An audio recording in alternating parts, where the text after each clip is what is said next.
क्या नेहा सिंह राठौर इस देश की बेटी नहीं है? मुंबई में काबा की तर्ज पर बिहार के काबा लिखकर और गाकर मशहूर हुई और खुद को लोक गायिका कहने वाली नेहा सिंह राठौर ने हाल ही में एक यूट्यूब को दिए गए इंटरव्यू में कहा कि क्या वो इस देश की बेटी नहीं है। नेहा सिंह राठौर की शिकायत सबसे ज्यादा राष्ट्रीय महिला आयोग से है। उनका कहना है कि आयोग ने नेहा सिंह के साथ कोई न्याय नहीं किया है। नेहा ने पिछले दिनों राष्ट्रीय महिला आयोग से इस बात की शिकायत की कि ट्रोल आर्मी उन्हें पॉर्न स्टार मिया खलीफा से जोड़ रही है, उनकी उससे तुलना की जा रही है और इस तरह उनको अपमानित और बदनाम कर रही है। भद्दी भद्दी अश्लील टिप्पणियां कर रही है, लेकिन राष्ट्रीय महिला आयोग ने उसकी शिकायत का संज्ञान तक नहीं लिया। उन्होंने कहा कि कंगना रनौत के मामले में मीडिया ने साथ दिया, पर नेहा के मामले में चुप रही। नेहा का कहना है कि क्या वह इस देश की बेटी नहीं? जिस दिन कंगना को ट्रोल किया जा रहा था, उस दिन सारी मीडिया उसके समर्थन में उतर आई थी। स्वयं स्मृति ईरानी भी मैदान में आ गई थी। उसी दिन मुझे भद्दे तरीके से ट्रोल किया जा रहा था, लेकिन स्मृति ईरानी ने एक शब्द नहीं कहा। चलिए, स्मृति ईरानी ने मेरी बात का संज्ञान नहीं लिया तो कोई बात नहीं, क्योंकि वह ना तो मणिपुर की स्त्रियों के बारे में कभी कुछ बोलती हैं, ना कभी अंकिता भंडारी के बारे में कुछ बोलती हैं, तो जाहिर है वह नेहा के बारे में भी कुछ नहीं बोलेंगी। लेकिन राष्ट्रीय महिला आयोग को तो इस मामले में संज्ञान लेना चाहिए था और कार्रवाई करनी चाहिए थी। मैं हैरान हूं राष्ट्रीय महिला आयोग के इस रवैये पर।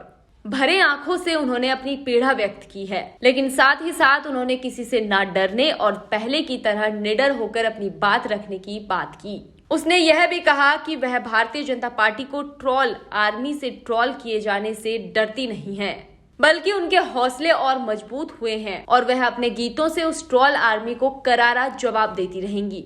उन्होंने कहा कि मैं बहुत साधारण परिवार से आती हूँ। मेरे रोने की बात को भी लोग ये कहकर ट्रोल करेंगे कि देखो देखो रुला दिया। मैं इन ट्रोलर्स को ये कहना चाहती हूँ कि ये तुम्हारा हासिल नहीं है, तुमने मुझे रुलाया नहीं है, ना ही मैं किसी से डरती हूँ। मैं सच और न्याय के लिए पहले की तरह ही लिखती और गाती रहूंगी, चाहे कोई कितना भी डराए या भद्दे कमेंट्स करके ट्रोल करे। नेहा ये कहते हुए भी भावुक दिखी कि मेरे बारे में काल्पनिक बातें उड़ती रहती है। लोग ये कहते रहते हैं कि उनका ये कांड जानते हो, वो कांड जानते हो, सब झूठ की बातें, अफवाह उड़ाई जाती है। उन्होंने कहा कि गनीमत है कि उनके पति हिमांशु का साथ उन्हें हासिल है, वरना हर दिन की ट्रोलिंग से कोई भी सामान्य परिवार घबरा जाएगा। हिमांशु सच और न्याय की इस लड़ाई में हमेशा उनके साथ रहते हैं। उन्होंने कहा कि उन्होंने प्रेम विवाह किया है और अगर तब भी हिमांशु का साथ नहीं मिलता तो ये सोचने वाली बात हो जाती। नेहा पिछले कुछ सालों से कई तरह के लोकप्रिय गाने लिखकर जनता में काफी मशहूर हुई हैं और उसने जनता की समस्याओं को केंद्र में रहकर अपने कई गानों से न्याय के लिए गुर्राह लगाई है। उनके अनुसार उन्होंने प्रधानमंत्री नरेंद्र मोदी को भी ट्वीट करके अपने साथ न्याय की मांग की है, लेकिन अभी तक उसके इस ट्वीट का भी संज्ञान नहीं लिया गया है।